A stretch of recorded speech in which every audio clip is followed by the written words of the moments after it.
بسم اللہ الرحمن الرحیم۔ قابل احترام ناظرین، السلام علیکم ورحمۃ اللہ وبرکاتہ۔ آج کے اس ایپیسوڈ میں ہم انسان کی خلافت کے موضوع پر غور کریں گے۔ انسان اشرف المخلوقات ہے۔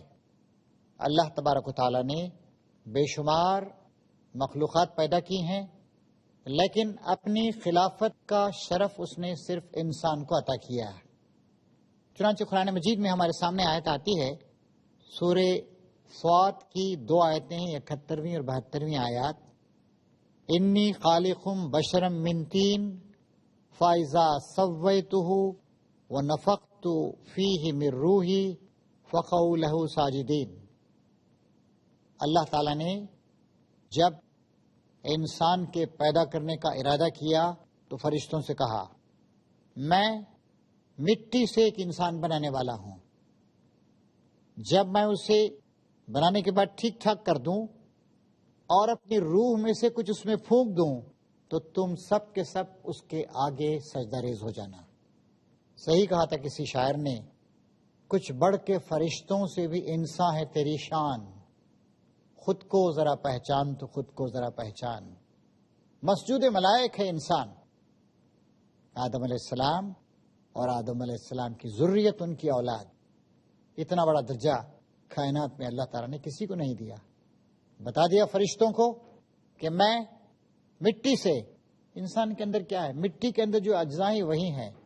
مٹی کے اندر سلیکا ہے، ہائیڈروجن ہے، نائٹروجن ہے، کاربن ہے، تھوڑا سا فاسفورس ہے، تھوڑے سے میٹلز ہیں، انہی کا ایکسٹریکٹ ہے، اسی سے انسان کو بنایا گیا ہے۔ تو بتا دیا فرشتوں کو اللہ تعالیٰ نے کہ جب میں انسان کو بنا دوں، ٹھیک ٹھاک کر دوں، یعنی ساری اس کی صلاحیتیں، اس کی لیاقتیں اس کے اندر ودیت کر دوں، اس کے اندر ڈال دوں، تو تمہیں چونکہ اس انسان کے ساتھ تعاون اور کوآپریشن کا رویہ اختیار کرنا ہے، اور میں اس انسان کو آزادی دوں گا، چاہے تو اچھے کام کرے چاہے تو برے کام کرے۔ تم فرشتے جو کائنات کے مختلف حصوں میں مامور کیے گئے ہو ورکر کی حیثیت سے، تمہارا کام یہ ہے کہ تم انہوں بھی کرنا چاہے اس معاملے میں اس کی مدد کرو، اچھے کام کرنا چاہے تب بھی مدد کرو، برے کام کرنا چاہے تب بھی مدد کرو، سجدہ کرو اس کے آگے۔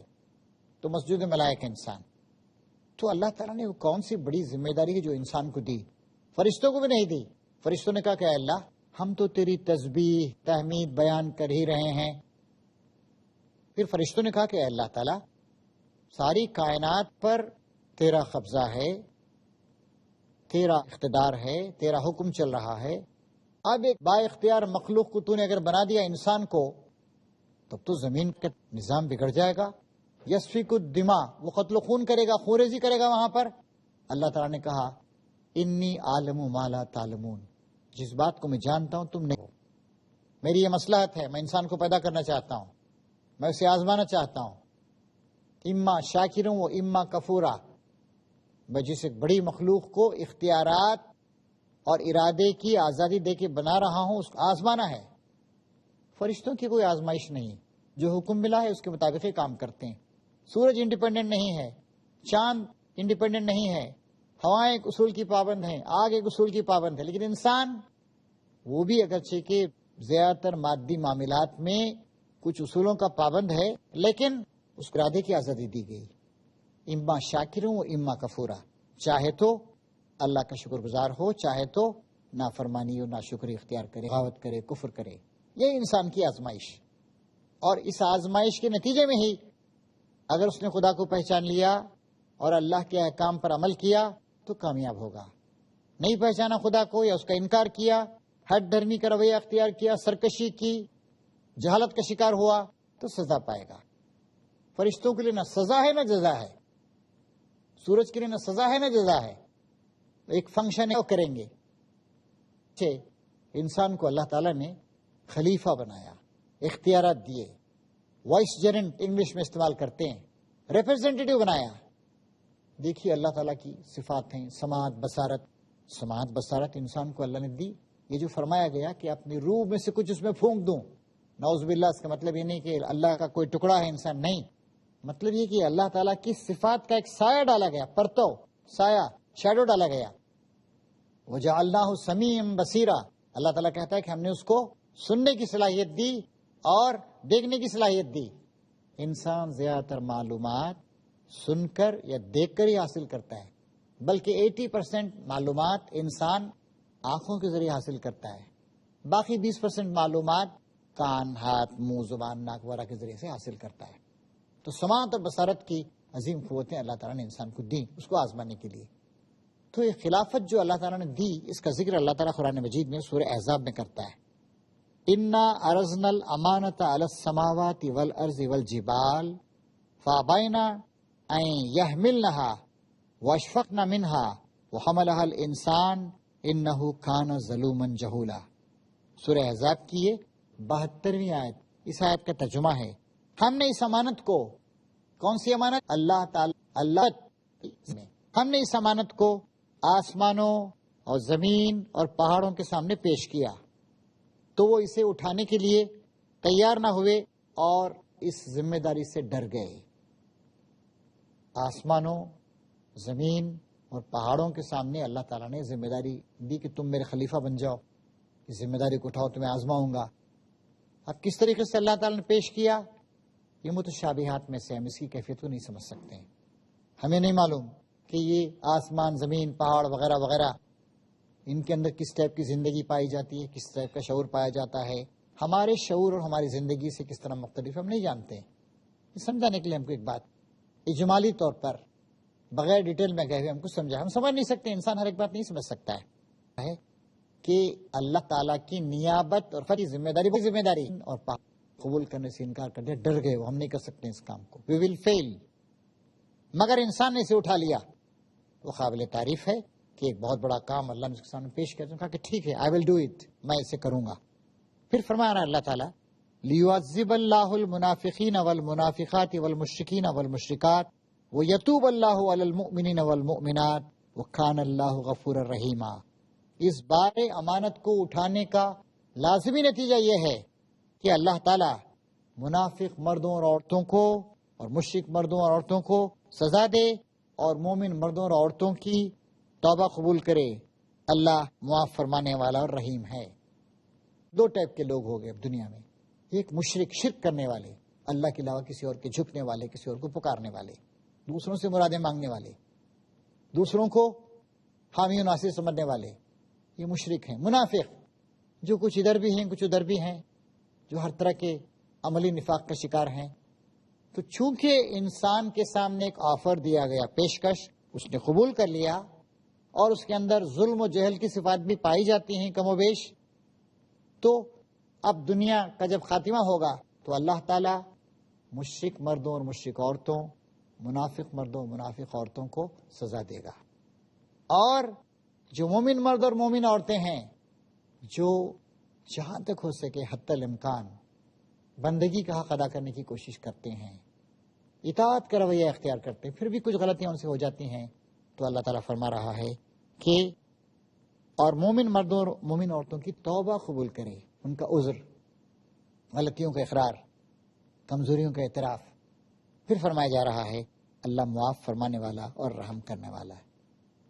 تو محترم ناظرین، کیا ہے یہ ذمہ داری؟ یہ ذمہ داری ہے ارادے کی آزادی اور اختیار کی آزادی۔ جیسے میں نے عرض کیا، کائنات کی کوئی اور مخلوق، وہ جاندار ہو یا بے جان ہو، باشعور ہو یا بے شعور ہو، اس کو ارادے کی آزادی نہیں دی گئی، ملائکہ اور فرشتوں کو بھی نہیں دی گئی، صرف انسان اور جنات ہیں۔ تفصیلات میں جانے سے معلوم ہوتا ہے کہ جنات بھی، ان کو آزادی دی گئی، ان کو پیدا کیا گیا، زمین پہ رکھا گیا، 60-70 سال کی زندگی دی گئی۔ جنات کی عمریں کیا ہوتی ہیں ہمیں نہیں معلوم، ہم انسان کے بارے میں جانتے ہیں، ان کے بارے میں تفصیلات کا ہمیں زیادہ علم نہیں۔ اور بھلے کام برے کام کرنے، خدا کو ماننے یا نہ ماننے، ہٹ دھرمی کرنے یا اطاعت اور وفاداری اختیار کرنے، نمرود و شاہ ایک نبی جیسا نیک اور معصوم انسان بن جانے کی اللہ تعالیٰ نے صلاحیت دی۔ اب دیکھیے، دو چیزیں ہیں۔ پہلی بات تو انسان کی ذمہ داری یہ ہے جب اسے خلیفہ بنایا گیا کہ وہ اپنے مالک کو پہچانے اور اس پر ایمان لائے، پھر مالک کی فرما برداری کرے۔ دوسرے معنی میں ہم اسے کہہ سکتے ہیں کہ انسان کی ذمہ داری ہے جسمانی بقا اور ارتقاء، ہر انسان کی ذمہ داری ہے کہ اپنے جسم کو باقی رکھے. چنانچہ دیکھیے سیلف پریزرویشن کا جذبہ بہت ہی اہم جذبہ ہے. سیلف پریزرویشن کا جذبہ. چنانچہ آدمی ہر طریقے سے اپنے آپ کو بچاتا ہے، موت سے دور بھاگتا ہے، جان کو بچانے کی کوشش کرتا ہے، بیماریوں کا مقابلہ کرتا ہے، جراثیم کا مقابلہ کرتا ہے، بیکٹیریا کا مقابلہ کرتا ہے. ہارٹ خراب ہو گیا، گردے خراب ہو گئے، فلاں خراب ہو گیا، دوائیں ایجاد کرتا ہے. اور اس کا ارتقاء، پھر زندگی ترقی بھی کرے. دوسرا کام وہ یہ کرتا ہے کہ روحانی بقا، ہماری روح بھی باقی رہے اور اس کا ارتقاء، یہ دونوں کام انسان کرتا ہے. کیونکہ اللہ نے ایک بہت بڑی ذمہ داری اس کو دی.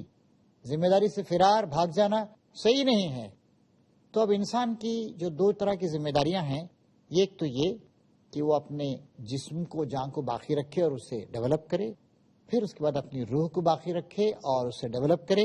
اس سلسلے میں کچھ کیٹیگریز ہم بناتے ہیں. مثلا انسان کو کچھ معاشی مسائل پیش آتے ہیں. یہاں پر ہم کچھ دیر کے لیے ایک بریک لیتے ہیں. انشاءاللہ بریک کے بعد پھر آپ کی خدمت میں حاضر ہوں گے. تب تک کے لیے ہمیں اجازت دیجیے.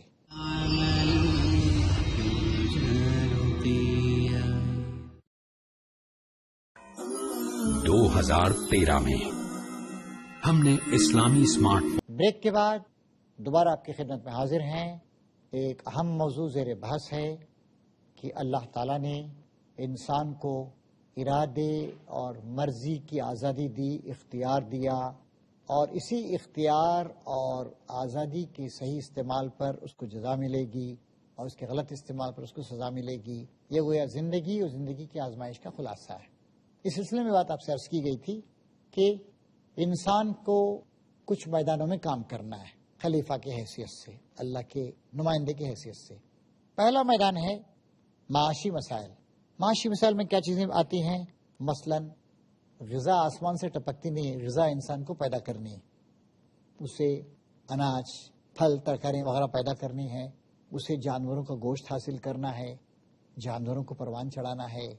پھر اس کے بعد ایک پہلو یہ ہے کہ پانی ٹھیک ہے آسمان سے برستا ہے، لیکن اس پانی کی حفاظت کرنا ہے، اس کو پولوشن سے بچانا ہے، اس کو پروٹیکٹ کرنا ہے. ندیوں، جھیلوں وغیرہ کی حفاظت کرنی ہے، یا ریگستان میں پانی نہیں ہے تو کنویں کھود کے پانی نکال. یا پہلو ہے کہ پیداوار، انسان کو پیداوار کرنی ہے مختلف چیزوں کی. اون کی پیداوار کرنی ہے، کپڑوں کی پیداوار کرنی ہے، انڈسٹریز قائم کرنی ہے. اور پھر ایک سوال اس کا پیدا، تقسیم، ان چیزوں کی تقسیم صحیح طریقے سے ہو، distribution of wealth, distribution of production صحیح طریقے سے ہو. پھر سرمایہ اور محنت. آج کل ایک بہت بڑا پرابلم ہے یہ کہ بھائی کیپٹل کو کیا ملنا چاہیے، کیپٹلسٹ کو کیا ملنا چاہیے، اور لیبرر کو کیا ملنا چاہیے، انٹرپرینر کو کیا ملنا چاہیے. یہ سب کے سب انسان کے معاشی مسائل، اور یہ اس کی خلافت کا حصہ ہیں. انسان کو صرف جو ہے وہ عبادت کرنے کے لیے نہیں پیدا کیا کہ اللہ اللہ کرتا رہے اور بس سارے کاموں کو چھوڑ دے. نہیں، زمین دیکھ، فلک دیکھ، فضا دیکھ، مشرق سے ابھرتے ہوئے سورج کو ذرا دیکھ. علامہ اقبال نے ایک بڑی اچھی نظم لکھی ہے کہ روح آدم کا استقبال کرتی ہے. آ کر زمین کو جوتنا ہے، کھیتوں کو بونا ہے، پیداوار کو پیدا کرنا ہے، صنعتوں کو قائم کرنا ہے، سرمایہ اور لیبر کے درمیان، لیبر اینڈ کیپٹل کے درمیان ایک توازن قائم کرنا ہے، ملازموں کے حقوق ادا کرنا ہے، مزدوروں کو منظم کرنا ہے، انٹرپرینرشپ کرنا ہے. سارے کے سارے کام کرنے ہیں. تو یہ سارے کے سارے کام ثواب کا باعث ہیں. یہ سب کے سب کام عبادت ہیں. صرف اللہ اللہ کرنا عبادت نہیں ہے. اللہ اللہ کرنا، اللہ کے آگے جھک جانا، اللہ کا نام لینا، اللہ تعالیٰ کی تسبیح ہر وقت کرتے رہنا، شکر گزار، تو بہت بڑی عبادت ہے. لیکن یہ بھی ہیں ہم جو خلافت کی ذمہ داری کے تحت آتا ہے اور اسے اللہ کے دین کے مطابق کیا جائے، وہ عبادت. دوسرا کام انسان کا یہ ہے کہ سماجی مسائل اس کے پیدا ہوتے ہیں. مثلا انسان انڈیویجول پیدا ہوتا ہے لیکن ماں باپ اس کو پالتے ہیں. انسان کو شادی کرنی پڑتی. شادی بیاہ کس طریقے سے ہو، کیا اصول ہوں، شوہر کے کیا اختیارات ہوں، بیوی کے کیا اختیارات ہوں، یا اسی طریقے سے سماج کو کیسے تشکیل دیا جائے. نیوکلیس فیملی ہو یا ایکسٹینڈیڈ فیملی ہو، فیملیوں، خاندانوں، نسلوں وغیرہ کے درمیان کیا توافق ہو، کیا توازن، بیلنس ہو، کیا انٹر ایکشن ہو. یہ ساری کی ساری باتیں انسان کو طے کرنی پڑتی ہیں. پھر انسانی روابط کو ہمدردی اور محبت کی بنیاد پہ پروان چڑھایا جائے، مفاد پرستی کی بنیاد میں پروان چڑھایا جائے، تھروٹ کٹ کمپٹیشن نہیں ہو اور معاملات کو صحیح طریقے سے، اوپن طریقے سے، شفاف ٹرانسپیرنٹ طریقے سے، ایمانداری کے ساتھ، اصولوں کے لحاظ سے اور ہیومن بنیاد پہ چلایا جائے، یہ بھی انسان کی ایک ذمہ داری اور یہ بھی خلافت کے کاموں سے۔ تیسرا مسئلہ یہ ہے کہ تعلیمی مسائل آتے ہیں، مثلا علم ہے، انسان نے حروف ایجاد کیے، انسان نے زبر زیر اعراب، انسان نے زبانیں بنائی، زبانوں کو پروان چڑھایا، پھر اس کے بعد انسان نے تحقیق کی، انسان نے تاریخ سے کچھ باتیں سیکھیں، انسان جو ہے فیوچر کے بارے میں کچھ باتیں سوچتا ہے، یہ سب بھی خلافت کی ذمہ داریوں کے تحت آتی ہیں۔ پھر اس کے بعد سیاسی مسائل آتے ہیں۔ سیاسی مسائل کیا ہیں؟ ایک سماج کے بعد ایک حکومت بنتی ہے، حکومت کی توسیع کیسے ہو، حکومت کے اصول کیا ہوں، کسی خاندان کو حکومت کرنے کا اختیار دیا جائے یا افراد کو حکومت کرنے کا اختیار دیا جائے، کس صلاحیت کے فرد کو کیا کچھ دیا جائے، نمائندگی ریپرزنٹیشن کا طریقہ اختیار کیا جائے، اس طرح کے مختلف مسائل ہیں جو انسان کے سامنے آتے رہتے ہیں۔ پھر یہ بھی ہے کہ انسانوں کے حقوق کیا ہیں، بنیادی حقوق کیا ہیں، یہ بھی خلافت کی ذمہ داریوں کے تحت۔ اسی طریقے سے ملکی مسائل میں بھی کئی ایتھنک گروپس ہوتے ہیں، کس ایتھنک گروپ کو کیا اختیارات دیے جائیں، کیسے ان کے اندر ایک توازن ہو، ایسا نہیں کہ سارے اختیارات کچھ لوگوں کو مل جائیں یا سب لوگ اپنی مرضی کے سارے کا سارا کام چلائیں، ایسا نہیں ہونا چاہیے۔ یہ بھی خلافت کے جو ہماری ذمہ داری ان کے تحت ہی آتے ہیں۔ پھر یہ بھی ہوتا ہے جیسے ہم ہندوستان میں اکثریت اور اقلیت، میجورٹی اور مائنورٹی، آپ چین میں جائیں تو چین کی آبادی اس وقت 135 کروڑ ہے اور وہاں 100 یا اس سے زیادہ لوگ جو ہیں، 100 کروڑ سے زیادہ لوگ چائنیز بولتے ہیں۔ وہاں بھی ایک 50 60 70 چھوٹے چھوٹے ایتھنک گروپس مائنورٹیز ہیں۔ ہندوستان میں ہندو ہیں، مسلمان ہیں، سکھ ہیں، عیسائی ہیں، جینی ہیں، بدھسٹ ہیں، یا یہاں پر سپریس لوگ ہیں اور کچھ لوگ بڑے بن گئے تھے وہ لوگ ہیں۔ تو اکثریت اور اقلیت یعنی میجورٹی اور مائنورٹی کے مسائل آتے ہیں، کیسے سب کو اکوموڈیٹ کیا جائے، کیسے میجورٹی جو ہے وہ ظالمانہ طریقہ نہیں اختیار کرے، کیسے مائنورٹی دب کر نہیں رہ جائے یا کہیں مائنورٹی دوسروں پہ سر پہ بیٹھ کر ان کو نہ دبائے، کیا ان کے اندر ایک توازن ہو، یہ بھی ایک بڑا مسئلہ ہوتا ہے۔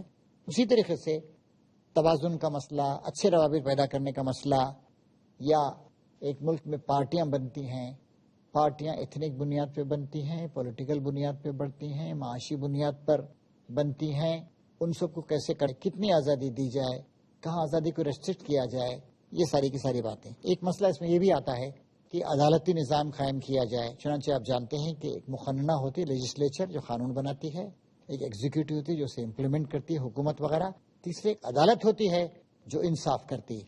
تو یہ بھی اس طرح کا مسئلہ پیش آتا ہے۔ اور پھر اس کے بعد بین الاقوامی مسائل، دو پڑوسی ملکوں کے درمیان کیا تعلق ہو، ممالک کے گروپس کے درمیان کیا تعلق ہو، یونائٹڈ نیشنز میں کیا تعلقات ہوں، اور کیسے امن کو پروان چڑھایا جائے، صلح صفائی ہو، کہیں جنگ ہو جائے تو جنگ کو کس طریقے سے محدود رکھا جائے یا جنگ کا کس طریقے سے فیصلہ کیا جائے، ہتھیاروں پہ کیسے پابندی لگائی جائے، بین الاقوامی مسائل۔ بہرحال ایک بہت بڑے مسائل ہیں جو سارے کے سارے انسانوں کو انڈیویجول بھی اور گروپس کی صورت میں بھی طے کرنے پڑتے ہیں۔ اور علامہ اقبال نے ایک بار کہا تھا، اس طے کر خاکی میں ایک شے ہے سو وہ تیری، میرے لیے مشکل ہے اس شے کی نگہبانی۔ آزادی بہت بڑی چیز ہے، آزادی اللہ نے انسان کے علاوہ کسی کو نہیں دی، صرف اپنے خلیفہ انسان کو دی ہے، اور اس بدلے میں دی ہے کہ اللہ نے اس سے پوچھا یہ ذمہ داری تجھے دے رہا ہوں تو لینے کے لیے تیار ہے؟ پہاڑ، زمین، آسمان سب ڈر گئے، انکار کر دیا۔ انسان نے کہا کہ میں ذمہ داری لوں گا۔ اب جب ذمہ داری لی ہے تو اللہ تعالیٰ نے کائنات کی تمام قوتوں کو اس کے لیے مسخر کر دیا۔ سخر لکم ما فی السماوات والارض جمیعا، آسمانوں زمین کی تمام قوتوں، تمام وسائل کو اللہ تعالیٰ نے تمہارے تحت کر دیا، ان کو استعمال کرنے کے لیے کیا ہے۔ اور وہ جو سب سے قیمتی شے ہے وہ ہماری آزادی ہے، اس آزادی کا صحیح استعمال کرنا۔ اسلام یہی ہمیں بتاتا ہے کہ تم اگر اللہ تعالیٰ کے کلام پر اور اللہ تعالیٰ کے رسول کی تعلیمات پر عمل کرو گے تو تمہاری اس آزادی کا صحیح استعمال ہوگا، اس سے تمہاری ترقی، تمہارے ڈیولپمنٹ کا سامان ہوگا۔ اگر تم نے اس کا مس یوز کیا اور اپنی آزادی کا غلط استعمال کیا، ظلم سے، جبر، زبردستی سے بھر جائے گی، لڑائیاں ہوں گی، جنگیں ہوں گی، انسان نفس پرستی کا شکار ہو جائے گا، بدکاریوں کا شکار ہو جائے گا، اور ساری اچھی صفات جو ہیں وہ ختم ہو جائیں گی، اور سارے غلط قسم کی جو چیزیں ہیں، رذیل چیزیں، خراب چیزیں دنیا میں پروان چڑھیں گی۔ لہٰذا تمہیں پوری ذمہ داری کے ساتھ اپنی نگاہیں آخرت پر جما کر اللہ تعالیٰ کی رہنمائی کی روشنی میں اس کے کلام سے فائدہ اٹھاتے ہوئے، اس کے رسول کے طریقے اور ان کی تعلیمات کو اپناتے ہوئے تمہیں زندگی گزارنی چاہیے۔ شاعر نے کہا تھا انسان کے اس صلاحیت کے بارے میں، اڑے تو شہ پر یزداں، گرے تو شیطاں ہے، بشر کے حوصلے خیر و شر کو کیا کہیے۔ انسان اگر بھلائیوں کو اختیار کرے، ذمہ داریوں کا احساس کرے، جدوجہد کرے، کوشش کرے، تو وہ شہ پر ہے، اللہ تعالیٰ کا ایک دین ہے۔ اور اگر اس نے گراوٹ اختیار کی، بغاوت اختیار کی، نفسانی خواہشات کا پیرو ہو کر رہ گیا اور دنیا دنی کا، اس معمولی ہیچ قسم کی دنیا کا وہ غلام بن کر رہ گیا اور بس بکٹٹ دوڑتا چلا گیا اپنی خواہشات کے پیچھے، اور اپنی لگام اس نے خواہشات کے سپرد کر دی، تو پھر وہ شیطان ہو جائے گا۔ بلکہ اللہ تعالیٰ نے کہا ہے کہ کل انعام بل ہم ازل، یہ لوگ جو خدا کے باغی ہیں، سرکش ہیں، یہ لوگ جانوروں کی طرح ہیں، بلکہ ان سے بھی زیادہ خراب۔ ایک اور جگہ اللہ تعالیٰ قرآن شریف ارشاد فرماتا ہے کہ ان کے دل سخت ہو گئے، پتھروں سے بھی زیادہ سخت، کیونکہ پتھروں میں کوئی ایسا ہوتا ہے جو خوف الہی سے پھٹ پڑتا ہے، پتھروں میں کوئی ایسا ہوتا ہے جس سے پانی کا چشمہ پھوٹ بہتا ہے، لیکن جو آدمی خدا کو بھول جاتا ہے وہ پتھر سے زیادہ سخت ہو جاتا ہے۔ اسی لیے اللہ تعالیٰ نے کہا ان لوگوں کی طرح نہ ہو جاؤ جو اللہ کو بھول گئے اور آزادی کے غلط دعوے کیے، اپنی مرضی کا اور آزادی کا غلط استعمال کیا، نتیجہ یہ ہوا کہ اللہ نے انہیں اسی کیفیت میں مبتلا کر دیا، اپنے آپ کو بھول گئے۔ خدا کو بھولنے کا نتیجہ، خدا فراموشی کا نتیجہ خود فراموشی ہے، اور یہی وہ لوگ ہیں اولئک هم الفاسقون، یہی وہ لوگ ہیں جو کھلے ہوئے گناہ گار۔ اللہ تعالیٰ سے دعا ہے کہ اس نے جو عظیم نعمت ہمارے سامنے پیش کی تھی، اور ہم نے تمام نسلوں نے، ہمارے انبیاء کرام نے، آدم علیہ السلام نے، سب نے جس ذمہ داری کو قبول کیا تھا، اللہ تعالیٰ ہر وقت اس ذمہ داری کا احساس و شعور عطا فرمائے، اس ذمہ داری کو اللہ کی مدد سے اور اللہ کے رسول کے احکام کی مدد سے پورا کرنے کی اللہ تعالیٰ ہمیں توفیق عطا فرمائے۔ سبحان ربک رب العزت عما یصفون، والسلام علی المرسلین والحمد للہ رب العالمین۔